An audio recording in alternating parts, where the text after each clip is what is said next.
안녕하세요 여러분들. 자, 3과목 데이터베이스 일반에 대해서 알아보겠습니다. 자, 3과목 데이터베이스 나와 있죠.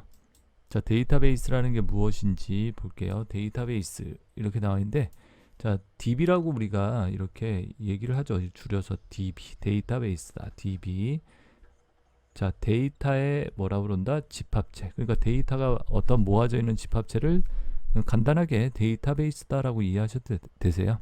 자, 그래서 특정 조직의 기능을 수행하기 위해서 필요한 어떤 상호 연관된 데이터들의 모임이다. 그러니까 우리가 상호 어떤 연관성 있는 관련성 있는 데이터들을 이렇게 모아놓았는데, 그걸 갖다 바로 데이터베이스다라고 이해하시면 됩니다. 자, 그래서 예를 들어서 박샘 초등학교가 있다. 박샘 초등학교가 있으면 박샘 초등학교의 1학년부터 6학년까지의 성적들을 다 모아놨다. 그럼 그게 데이터베이스겠죠. 자, 그리고 데이터베이스는 이러한 특성을 갖는다라고요. 통합, 공용, 운영, 저장되어 있는 데이터. 통합되어 있는 데이터, 공용, 여러 사람이 사용할 수 있는 데이터, 운영할 수 있는 데이터, 저장되어 있는 데이터다. 그래서 통공운저다라고 이 앞글자만 따가지고 이렇게 외워두시면 되겠죠. 통공운저다. 통합, 공용, 운영, 저장되어 있는 데이터다. 통공운저요. 자, 그리고 데이터베이스의 특징을 보면 이런 데이터베이스의 특징은 뭐가 있느냐. 자, 데이터베이스 특징으로 중복을 최소화할 수 있다. 자, 이렇게 흩어져 있는 데이터들을 여러분들 이렇게 흩어져 있는 데이터들을 갖다가 한 곳에 모아서 이렇게 관리를 하기 때문에 어떻다? 중복의 최소화를 갖다가 기할 수 있다. 자, 그 다음에 보시면 데이터의 일관성과 무결성을 유지할 수 있다라고요. 자, 어떤 데이터가 한 곳에서 관리가 되기 때문에 어떤 일관성, 그 다음에 결점이 최소화될 수 있다는 거죠. 무결성을 유지할 수 있다. 그 다음에 데이터베이스는 여러 사용자나 프로그램이 공유할 수 있다. 자, 같이 쓸 수 있다. 그래서 공용 데이터다. 이렇게 얘기를 하는 거죠. 자, 그 다음에 보시면 맨 마지막에 실시간 접근성, 어떤 실시간으로 내가 접근해서 즉시 사용할 수 있다. 계속적인 변화가 이루어진다. 이렇게 한 곳에서 모아서 관리기를 하기 때문에 이렇게 변경된 데이터들을 이렇게 실시간으로 반영할 수 있다는 거죠. 내용에 의한 참조가 이루어지고요. 데이터의 어떤 독립성을 갖다가 기할 수 있고 동시 공유가 가능하다. 자, 이런 것들이 이제 데이터베이스의 특징이다라고 나와 있습니다. 자, 데이터베이스의 특징들 이렇게 알아두시고 여러분들. 자, 그래서 이 중복 최소화, 일관성, 그죠? 무결성 유지, 그 다음에 이러한 특징들 이렇게 기억하시면 되겠습니다. 자, 그리고 그 밑에 내용 나와 있죠. 그 밑에 보시면 데이터베이스 관리 시스템이라고 되어 있죠. 자, 데이터베이스 관리 시스템, DBMS라고 얘기해요. 데이터베이스 매니지먼트 시스템, DBMS. 자, 그래서 데이터베이스를 관리해주는 소프트웨어를 뭐라 부른다? DBMS다. 그래서 사용자나 응용 프로그램을 데이터베이스와 연결해주는, 자, 사용자나 어떤 프로그램을 데이터베이스와 연결을 시켜주는 이 역할을 하는 게 바로 DBMS라는 프로그램이에요. 자, 그래서 여러분들 지금은 이렇게 책 대여점들이 있죠. 아직도요. 옛날에 비디오 대여점들이 많이 있었는데 거기서 비디오를 대여한다, 책을 대여한다, 그럼 그런 책 대여한 정보들 있죠. 그런 것들을 관리해주는 프로그램이 있겠죠. 그런 게 이제 데이터베이스 프로그램이에요. DBMS라고 이해하셔도 되세요. 그러니까 우리가 편의점 같은 데 가면 편의점에서 어떤 물건을 얼마만큼 팔고 그런 것들이 데이터가 쌓이겠죠. 그런 데이터들을 관리해주는 프로그램, 바로 DBMS다. 자, 그리고 기능으로서요. 정의, 조작, 제어 기능을 갖는다. 자, DBMS는요. 기능으로 세 가지 기능을 갖는다라고 그러죠. 정조제, 정의, 조작, 제어 기능을 갖는다. 정의, 조작, 제어. 어떤 정의라는 것은 만든다는 얘기예요. 조작하고 삽입, 삭제, 갱신, 변경하고 제어, 관리하고 이런 기능들을 갖다가 누가 DBMS가 한다. 그래서 이것도 세 글자를 따가지고 정조제 이렇게 외워두시면 되겠습니다. 자, 그래서 데이터베이스 관리 시스템의 기능은 정조제다라고.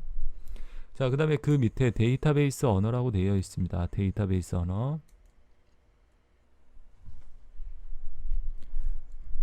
자, 그리고 이제 데이터베이스 언어 보겠습니다. 그 밑에.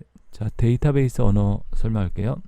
자, 데이터베이스 언어는요. 데이터 정의 언어 DDL이라고 되어 있고요. 데이터베이스 조작 언어 DML, 데이터베이스 제어 언어 DCL 세 가지로 이렇게 나눠져 있습니다. 자, 이것도 여러분들 앞에 글씨 싸움도 있죠. 정의, 조작, 제어, 정조제. 데이터베이스 언어도 이렇게 세 가지 언어로. 데이터베이스 정의 언어 DDL이라고 그러죠. 자, DDL은 뭐다? 데이터베이스를 생성 또는 수정할 때 쓰는 언어다.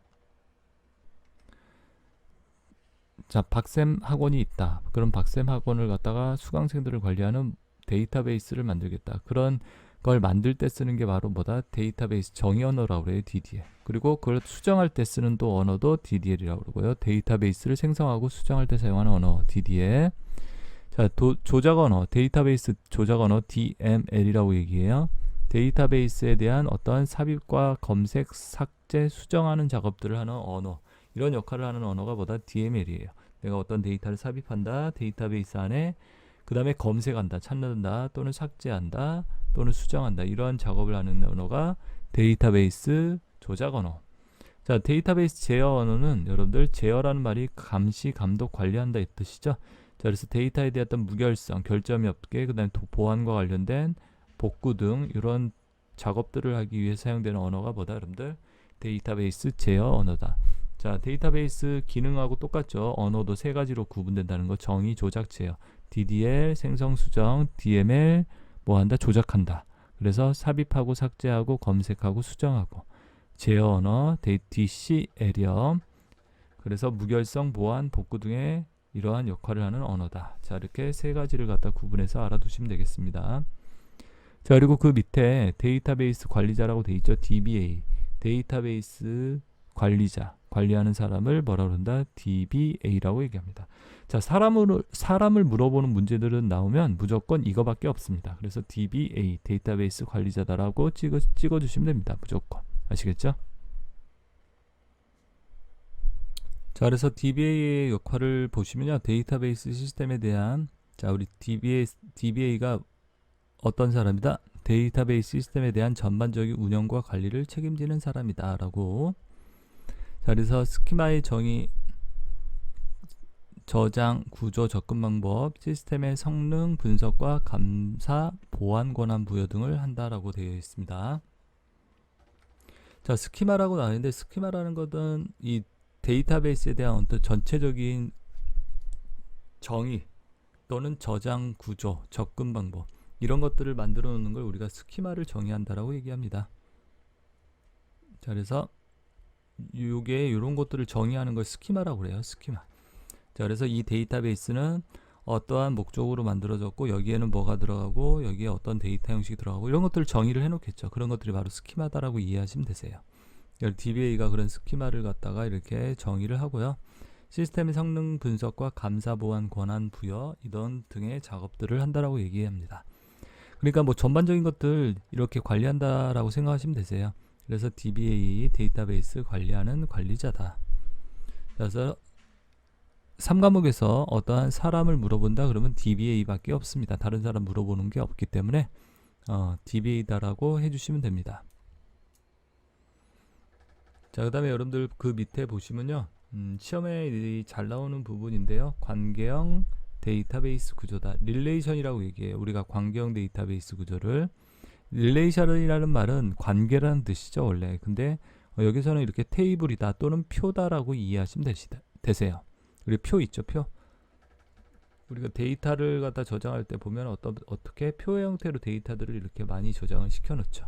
자, 이러한 구조를 관계형 데이터베이스 구조다라고 얘기를 해요. 그래서 보면 테이블이 있죠, 테이블. 테이블은 뭐로 표를 의미하고 다른 말로 릴레이션이다라고 얘기를 합니다.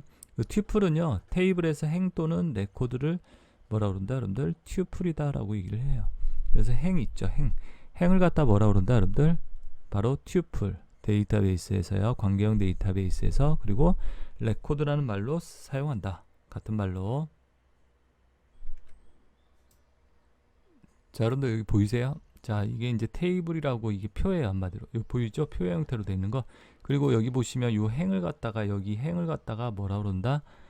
레코드 또는 튜플이란 말을 씁니다. 여기 행을 갖다 이렇게. 자, 이게 이제 테이블이라고 나와 있고 이렇게 테이블.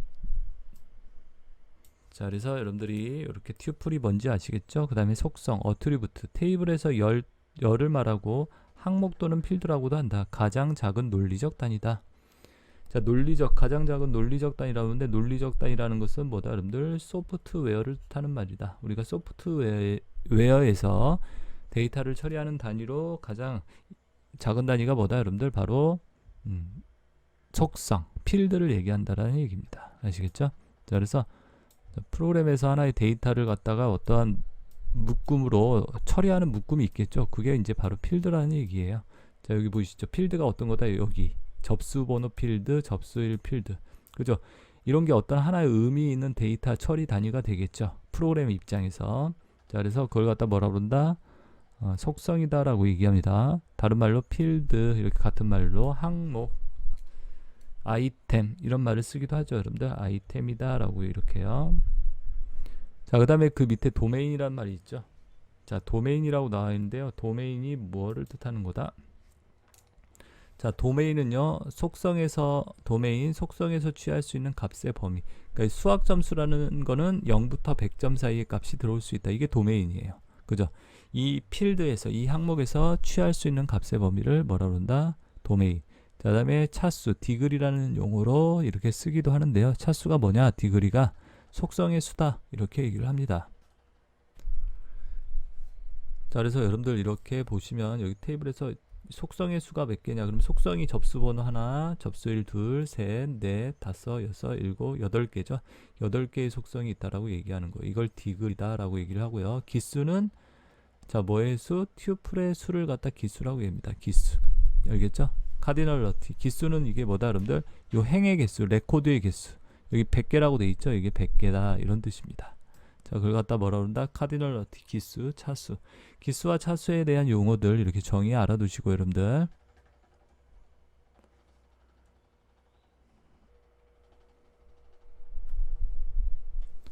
자, 여러분들 이제 그 밑에 내용 볼게요. 키의 종류와 제약 조건 나와 있죠?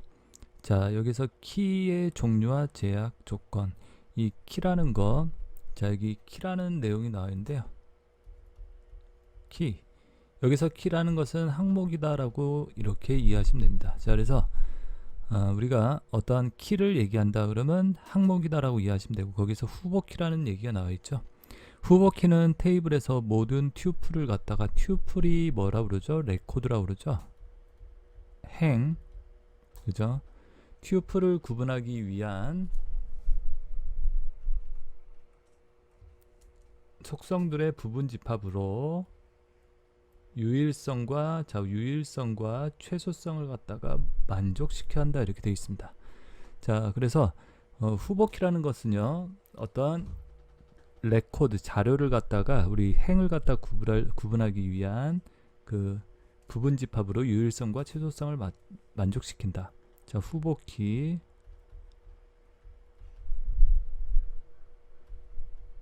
자, 그래서 후보키 유일성과 최소성. 그래서 여러분들이 학교에 가보면, 학교 있죠.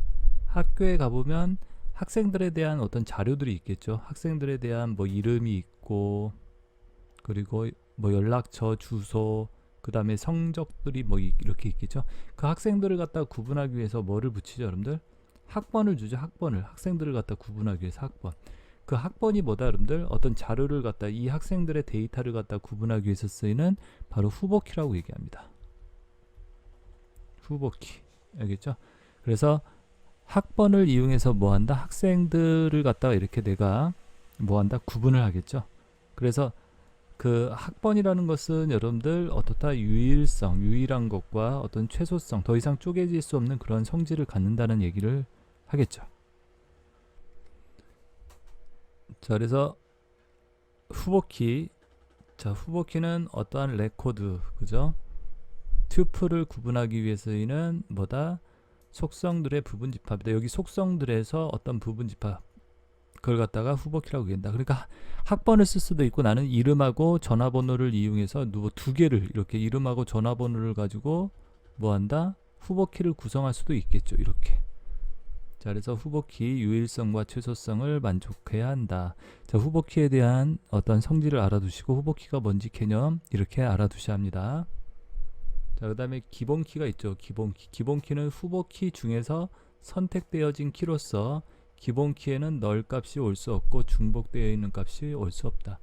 자, 후보키 중에서 뭐한다 여러분들? 선택되어진 키로서 기본키에는 널 값이 뭐다 여러분들? 비어있는, 이렇게 비어있는 값이 올 수 없다라는 거. 그리고 중복되어 있는 값이 또 올 수 있다 없다? 없다.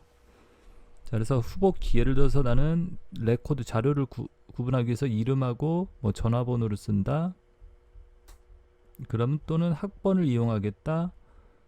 또는 이름하고 주소를 이용해서 뭐 기본키를 사용하겠다. 예를 들어서 이렇게 세 개가 뭐가 된다? 후보키가 되는 거죠. 후보키. 자, 그래서 그 후보키 중에서 내가 이제 학번을 갖다가 쓰겠다. 그러면 얘가 이제 기본키가 되는 거예요. 자, 우리가 뭐 대통령이 있으면 대통령 선거를 한다. 대통령 후보들이 있죠. 그 중에서 누구 한 명을 뽑아서 바로 이제 대표를 하게 되겠죠. 그게 이제 기본키의 개념이다라고 이해하시면 됩니다. 자, 그래서 여러분들 좀 내용을 지울게요. 이거 너무 필기를 많이 해서, 그죠? 자, 그래서 기본키, 후보키 이렇게 알아두셔야 하는데요. 개념이. 자, 기본키는 여러분들 후보키 중에서 선택되어진 키로서 뭐가 될 수 없다라고 이거 나와 있죠. 이 부분 봐두시죠. 뭐가 될 수 없다? 널 값이 올 수 없다. 자, 그러니까 학번을 갖다가 기본키로 쓴다라고 했을 때 학번이라는 것은 여러분들 널 값이 비어있는 값이 오면 돼요, 안 돼요? 안 된다는 얘기죠. 자, 그래서 기본키. 자, 후보키 중에서 선택되어진 키로서 널 값이 올 수 없고 중복대형 값이 올 수 없다라는 거. 그죠? 기본키, 학번을 가지고 내가 기본키로 쓰겠다. 어떤 자료를 구분할 때 쓰는 항목으로 키로 사용하겠다. 근데 그 학번이라는 게 비어있는 게 있을 수는 없죠, 여러분들. 그리고 중복된 값이 들어올 수도 없겠죠. 그래서 기본키의 특성, 널 값일 수 없고 중복되어 있는 값이 올 수 없다. 그 다음에 후보키는 아까도 얘기했지만요, 유일성과 취소성을 만족시켜야 한다라는 거. 자, 그 다음에 외래키라고 되어 있죠. 외래키. 자, 외래키는 관계가 있는 릴레이션 표 1과 표 2에서, 자, 릴레이션 표 2의 한 개의 속성이나 속성의 조합이 릴레이션 표 1의 기본키 필드를 참조하는 필드를 얘기한다. 자, 외래키라는 것은 뭐라고 얘기한다? 두 개의 테이블이 있어요. 이렇게 두 개의 테이블. 예를 들어서 여기는 학생이라는 테이블이고요. 여기는 성적이라는 테이블이 있어요. 여기는 뭐 학생 정보가 들어가 있겠죠. 뭐 예를 들어서 이름, 주소, 전화번호. 여기 성적 테이블에는 이 학생의 이름, 그죠? 그 다음에 국어, 영어, 수학, 뭐 평균 이런 게 들어가 있겠죠. 그럼 내가 두 개의 테이블을 갖다 서로 연결하겠다. 이렇게 두 개의 테이블을 서로 연결시키는 걸 뭐 한다? 관계 설정을 한다라고 얘기를 합니다. 관계 설정. 자, 두 개의 테이블을 연결하는 이유는 뭐다? 이 학생 테이블에서 여기 성적 테이블에 있는 성적을 갖다 조회할 수 있도록 하기 위해서, 또는 성적 테이블에서 학생 테이블의 값을 조회할 수 있도록 하기 위해서 관계 설정을 한다라고 얘기를 해요. 근데 이 외래키라는 것은 그래서 두 개의 테이블에서 뭐 한다 여러분들? 두 개의 테이블을 연결할 때 쓰는 항목이다. 여기에도 있고 여기에도 있어야 한다는 얘기예요. 자, 그래서 여기에서 이제 참조하고 있는 기본키, 여기 기본키로 되어 있는 이러한 속성을 갖다가 바로 외래키 속성이다. 두 개의 탭을 연결할 때 쓰는 항목, 키를 갖다가 외래키, 이렇게 이해하시면 되겠죠. 그래서 한 개에서는, 여기에서는 그냥 일반 키로 사용되지만 여기서는 뭐 이제 기본키로 이렇게 사용된다. 두 개의 테이블을 연결할 때 쓰는 항목이다 라고 이렇게 이해하시면 되겠죠. 자, 그래서 외래키, 기본키, 후보키에 대한 각각의 특징들을 이렇게 구분해서 알아두십시오, 여러분들. 자, 그 다음에 여러분들, 자, 좀 깨끗이 지우고 그 밑에 거 설명을 드릴게요. 자, 밑에 거 설명을 드릴게요, 여러분들. 깨끗이 지우고요. 그리고 여기 보시면 이제 제약 조건에 나와 있죠. 제약 조건이란 내용이요. 개체 무결성, 이렇게 제약 조건이 나와 있는데, 개체 무결성은 뭐다? 기본 키의 값은 널 값을 가질 수 없다라는 이러한 제약 조건을 갖다 뭐라 그런다? 우리가 개체 무결성이다 라고 얘기한다. 기본 키 값. 그러니까 우리가 예를 들어서 학교에 가면 학번을 주죠. 그 학번이 기본 키라고 그랬죠. 어떠한 학생들을 구분하기 위한 키다, 항목이다. 자, 그럼 기본 키 값은 뭐가 올 수 없다? 널 값, 비어있다. 비어있는 값이 있으면 된다, 안 된다? 안 된다는 거. 이걸 개체 무결성 제약 조건이라고 얘기를 합니다. 개체 무결성. 자, 두 번째 참조 무결성은 뭐다, 여러분들? 외래 키 값은 참조하는 테이블의 기본 키 값과 동일해야 한다는 조건이다. 자, 외래 키 값. 아까 외래 키에 대해서 설명을 드렸죠. 외래 키. 외래 키는 두 개의 테이블을 갖다 서로 연결할 때 쓰는 키다. 그래서 여기 성적이라고 있고 여기 학생이라고 테이블이 있다라고 했을 때, 그죠? 두 개의 테이블에 여기에 학번이 있어요. 학번. 여기도 학번이 있고요. 그죠? 그러면 이 값과 이 값의 학번이 다 같아야 한다는 거죠. 여기 1번, 2번, 3번 있으면 여기도 1번, 2번, 3번이 있어야 한다는 얘기죠. 동일해야 한다. 그죠? 자, 그래서 이렇게 제약 조건에 대해서 개체 무결성 제약 조건은 기본 키 값은 널 값을 가질 수 없다. 참조 무결성은 외래 키 값은 참조되는 이런 기본 키 값과 동일해야 한다. 여기에서 내가 참조하고 있을 때 1, 2, 3 있으면 여기도 1, 2, 3 이렇게 있어야 한다는 얘기예요. 자, 그리고 그 밑에 이제 정규화라는 말 나와 있습니다. 용어들 정규화. 자, 정규화를 갖다가 이렇게 나와 있는데 정규화는 뭐다, 여러분들? 이상현상을 제거하기 위해 어떤 중복성을 최소화하여 종속성을 제거하는 작업을 정규화라고 얘기한다. 자, 정규화라는 것은 여러분들 간단하게 얘기해서는 다른 말로는 표준화를 시킨다라고 이해하시면 될 것 같습니다. 표준화. 우리가 어떤 표준을 만드는 이유는 뭐다, 여러분들? 표준이 만들어야지 에러가 적어지겠죠. 그렇죠. 그죠? 그러니까 자동차마다 여러분들 뭐 나사라든지 이런 것들이 어떻게 돼 있죠? 규격화 돼 있겠죠. 그게 규격화 안 돼 있으면 어떤 제품을 만드는 데 있어서 힘들겠죠. 오류가 생길 수도 있겠죠.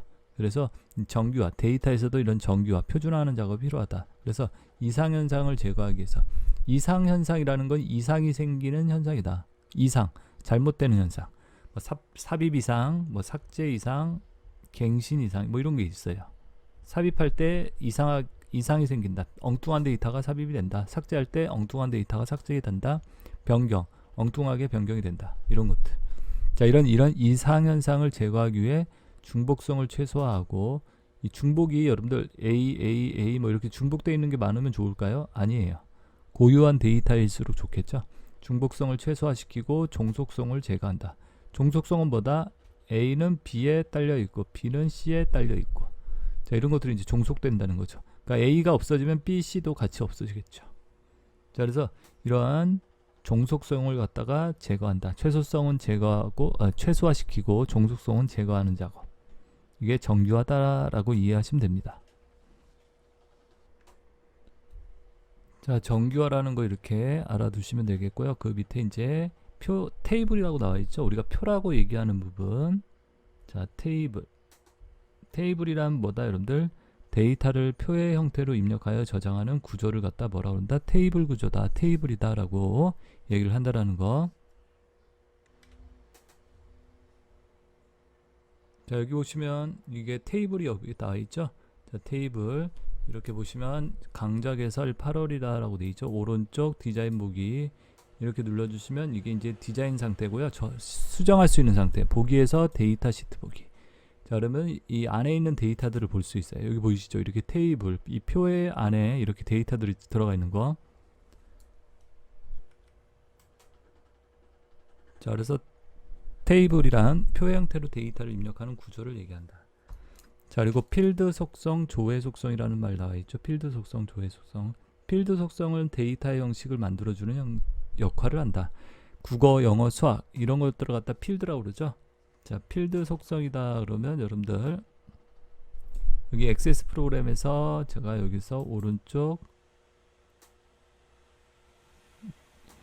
자, 여기 보이시죠? 자, 여기 이제 테이블이에요, 여러분들. 테이블. 거기서 필드 속성을 보면 필드 속성은요, 여기에서 오른쪽 디자인 보기 들어가면 여기 필드 이름 있죠? 데이터 형식. 자, 이거는 접수일이다. 그러면 이렇게 날짜 시간으로, 그죠? 여기에서 데이터 형식을 갖다 이렇게 지정을 해줍니다.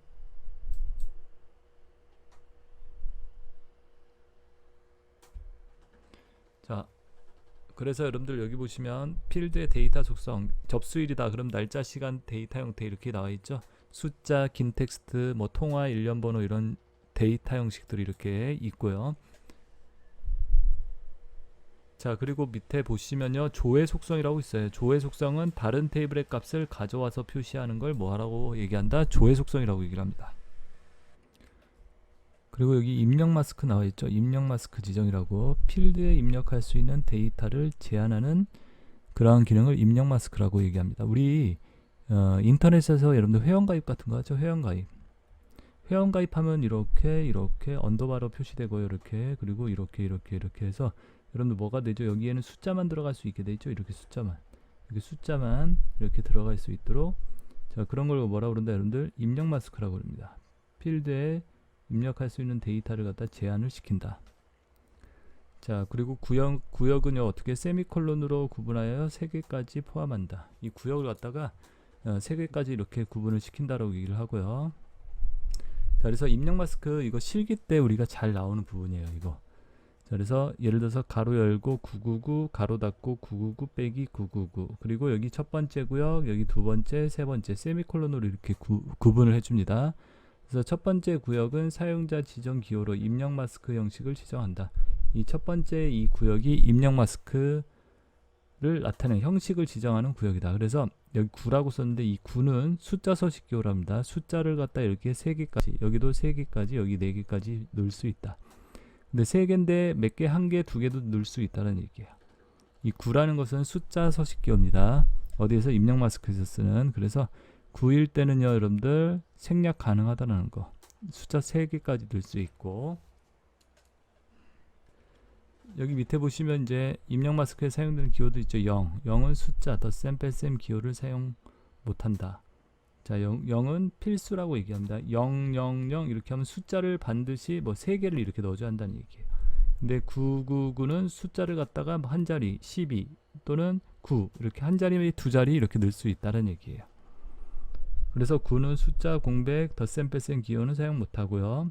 선택이다. 선택사항이다. 9는 0은 필수. 이렇게 샵은요, 숫자 공백 입력 더 샘 기호 사용한다. 얘는 더 샘 기호 사용하지 못하는데 얘는 이제 더 샘 기호 사용할 수 있다. 차이점은요. 그리고 얘도 선택.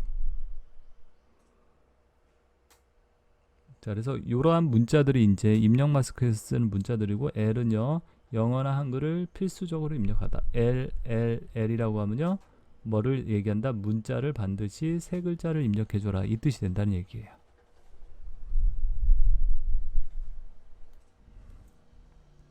자, 그래서 여기 보시면 이렇게 입력 마스크에 사용되는 문자들을 이렇게 알아두셔야 하고요. L은 문자 필수 입력, 물음표는요, 한글, 영어, 선택. 자, L은 필수, 물음표는 뭐죠? 선택 입력, 문자. 대문자 A는요, 대문자 A는 all이란 뜻이에요. 필수. 근데 뭐가 필수다? 문자, 숫자 이런 것들 다 필수로 입력할 수 있게 해주는 게 A. 소문자 A는요, 선택. 자, 문자, 숫자 다 입력하는데 이거는 선택적이다. 자, 여기 왼 오른쪽으로 이렇게 등호 표시되어 있는 거 이제 꺽쇠 있죠? 이거는 소문자 변환. 자, 그래서 이렇게 하고 L이라고 하면요, 문자 3글자 입력하는데 뭐 한다? 다 소문자로 변환시킨다. 반대로 이렇게 하면요, 문자 3문자를 다 대문자로 변환시킨다. 이 뜻이에요. 자, 그래서 입력 마스크에 사용되는 요 기호들을 갖다 여러분들이 알아두셔야 합니다. 자, 그래서 첫 번째 구역, 그리고 여기 두 번째 구역 나와 있죠. 두 번째 구역은 데이터를 입력할 때 이러한 특수문자들 있죠. 이 기호들, 이런 기호들을 갖다가 저장할지를 지정한다. 저장할 거냐 안 할 거냐. 0이면 여기다가 이 0이라고 써졌죠. 입력 마스크에 사용되는 문자도 같이 저장된다. 이 빼기 기호도 같이 저장되게. 1이라고 하면 1이나 공백, 여기다 1 또는 공백을 아무것도 표시 안 하면요, 입력된 값만, 이렇게 숫자 값만 입력이 된다. 예를 들어서 1, 2, 3 빼기 1, 2, 3이다. 그러면 요 기호는 저장을 안 한다. 그때는 이제 1 또는 비어 있으면요. 세 번째 구역은요, 데이터를 입력할 때 데이터 입력될 자리에 표시될 문자를 얘기한다. 우리 주민번호 같은 거 입력할 때 이렇게 언더바로 표시되죠. 여러분들 이렇게 이런 식으로. 이게 이제 세 번째가 이렇게 표시될 문자를 뜻하는 것입니다.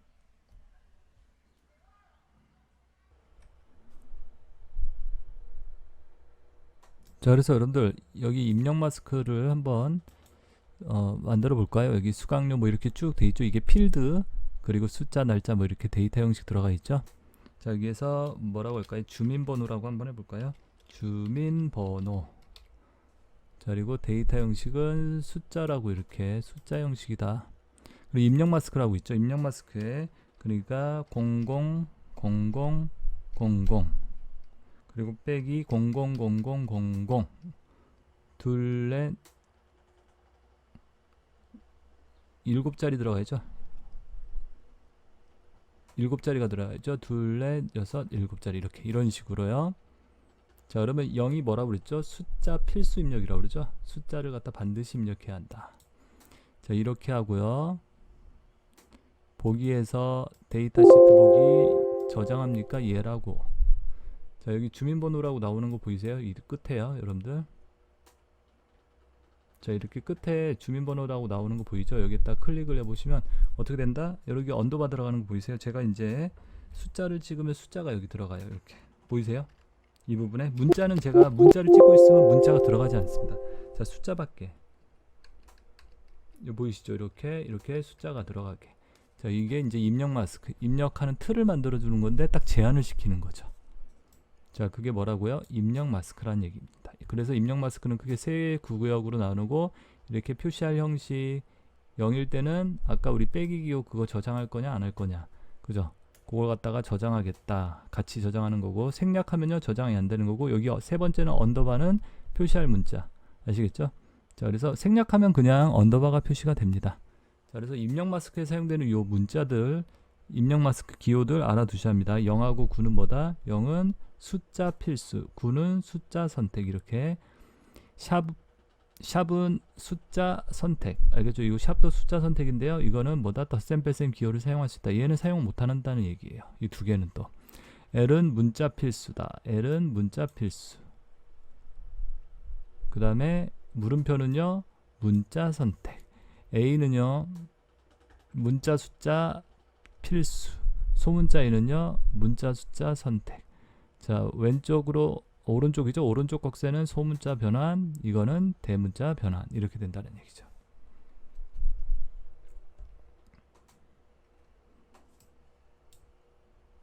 자, 그래서 여기에서 이렇게 보시면 아까 숫자를 만들었죠. 보기에서 디자인 보기 저장하겠네, 적절하지 않다라고 그러죠. ESC로 우선 취소하고 보기에서 디자인 보기로 가서 주민번호 대신에 이제 뭐 코드, 접수 코드라고 하나 만들어 볼까요? 접수 코드.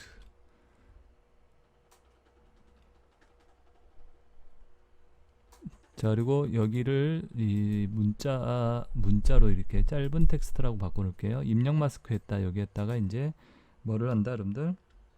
이렇게 왼쪽으로 꺽 세면 뭐죠? 대문자로 바꾼다. 그리고 LL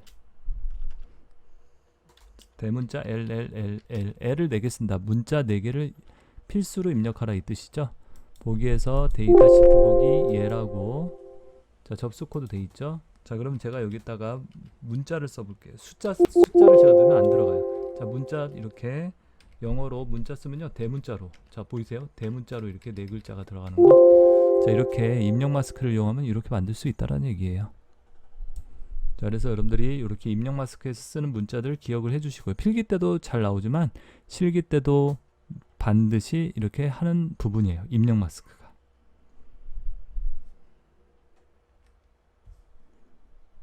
자, 그리고 여기 보시면 이제 필드 속성이라고 있죠. 자, 이거 지우고 제가 보기에서 다시 디자인 보기로 이렇게 바꿀게요. 자, 보시면 이렇게 여기 필드 속성이라고 그랬죠. 이 부분이에요. 일반 여기. 자, 필드의 크기 몇 자까지 넣을 수 있겠다. 이렇게 형식, 데이터의 형식을 갖다가 지정하는 부분 이렇게 돼 있죠. 데이터 표시 형식을 갖다가 뭐 한다?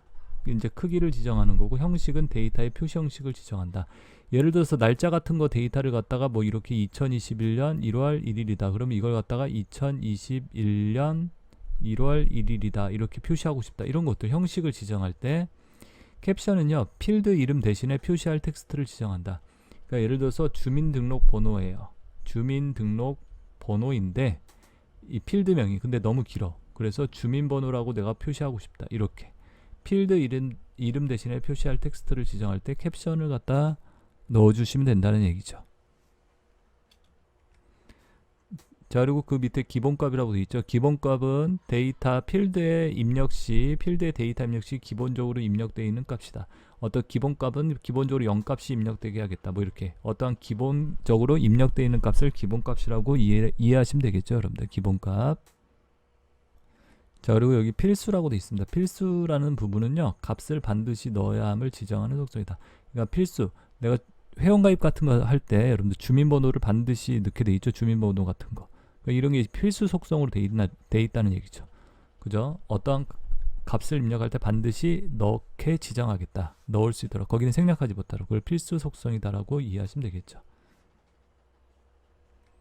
자, 그리고 그 밑에 이제 유효성 검사 규칙이 있습니다. 유효성 검사 규칙이라고요.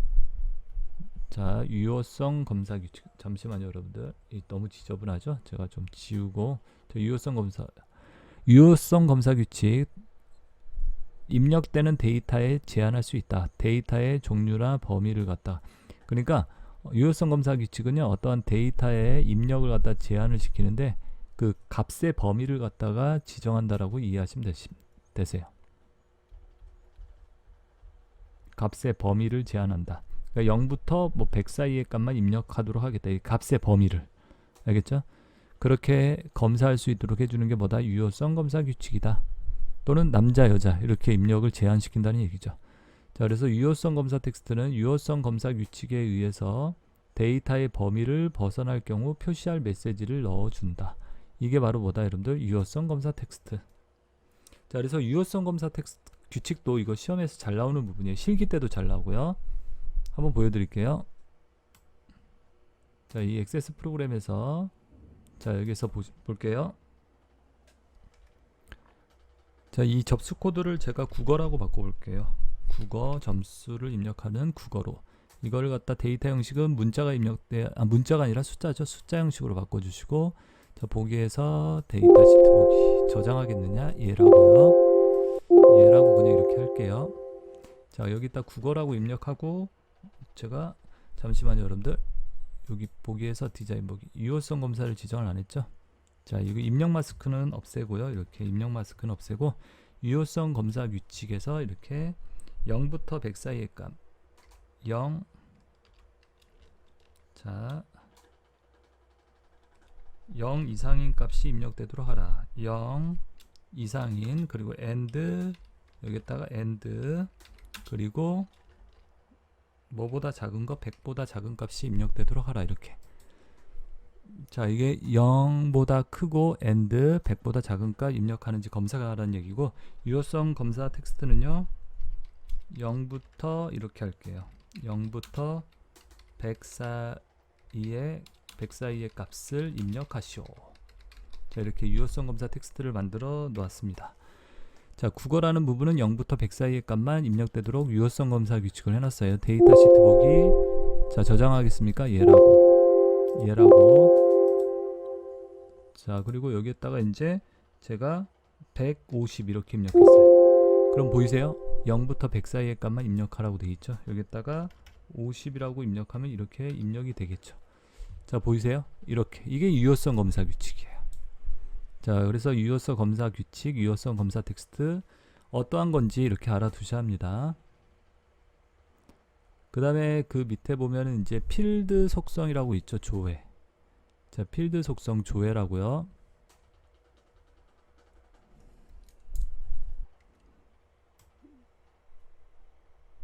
자, 여기 보시면 아까 우리 보기에서 다시 디자인 보기로 가가지고, 자, 여기 보시면 일반 속성이 있고, 여기 조회 속성이라 조회. 여기 보이죠? 텍스트 상자라고 되어 있고, 우리가 그냥 글자를 입력하는 상자를 텍스트 상자라고 그러고, 목록, 콤보 상자 이런 걸로 바꿀 수 있습니다. 그러니까 목록이 보여주는 상자, 콤보 상자, 어떤 버튼 눌렀을 때 이게 지금 콤보 상자죠. 이런 걸로 변경할 수 있게 만드는 게 바로 뭐다, 여러분들?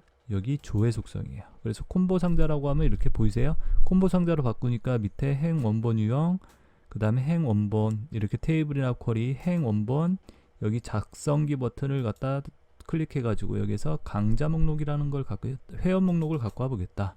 자, 닫기 하고요. 회원 아이디, 회원명, 생년월일. 자, 여기에서 두 개만 갖고 올게요. 자, 제가 회원 아이디만, 그리고 여기서 닫기, 그리고 얘라고 이렇게 하시면 보이시죠? 이렇게 셀렉트 구문이 들어가는 거 보이죠? 회원 목록 추출해라. 회원 아이디 테이블로부터 회원 목록 테이블로부터 회원 아이디를 뽑아라. 이렇게. 자, 그리고 보기에서 데이터 시트 보기 얘라고 이렇게 해주시면, 자, 여기 이렇게 목록이 만들어져요. 보이세요? 이렇게 목록. 자, 이런 것들을 할 때 바로 조회 속성에서 합니다. 다른 테이블에 있는 값들을 조회하고자 할 때, 한마디로. 자, 그래서 콤보 상자나 목록 상자를 지정할 수 있게 해준다. 그리고 지정한 값을 선택하고 정확하게 입력할 수 있도록 설정하는 기능을 갖는다. 자, 이런 콤보 상자나 목록 상자를 이용하면 어떤 값만 넣을 수 있도록 이렇게 지정할 수 있다는 얘기죠. 자, 조회 속성은 데이터 형식으로 텍스트, 숫자, yes, no인 경우만 사용 가능하다. 조회 속성은요, 텍스트, 문자 또는 숫자, yes, no인 경우. 컨트롤 표시는 콤보 상자나 목록 상자를 선택한다. 아까 보여드렸죠? 행 원본 유형으로 행의 원본에 사용할 것을 지정하는데 테이블이나 쿼리 또는 값 목록, 필드 목록이다. 이렇게 세 가지가 있다는 거. 테이블에서 바꾸겠다. 내가 값을 지정하게 해서 값을 직접 입력해서 쓰는 방법이 있고요. 필드 목록, 필드에서 이렇게 넣는 방법. 행 원본으로 사용할 값을 지정한다 라고요. 자, 그래서 행 원목의 테이블 쿼리 선택, 테이블이나 쿼리를 선택하는 것. 값 목록은 사용할 데이터를 사용자가 직접 입력한다. 데이터를 갖다가 뭘로? 세미콜론으로 구분한다.